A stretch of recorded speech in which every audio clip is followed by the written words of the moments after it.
أعوذ بالله من الشيطان الرجيم.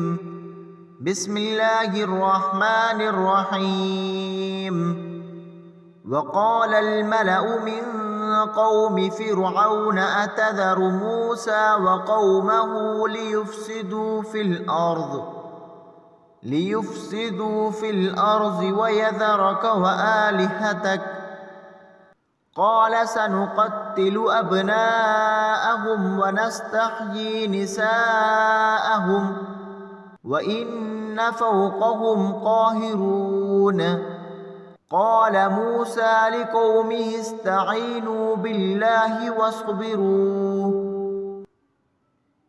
إن الأرض لله يورثها من يشاء من عباده والعاقبة للمتقين.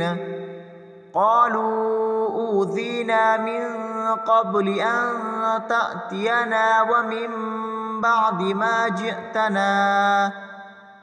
قال عسى ربكم أن يهلك عدوكم ويستخلفكم في الأرض فينظر كيف تعملون. صدق الله العظيم.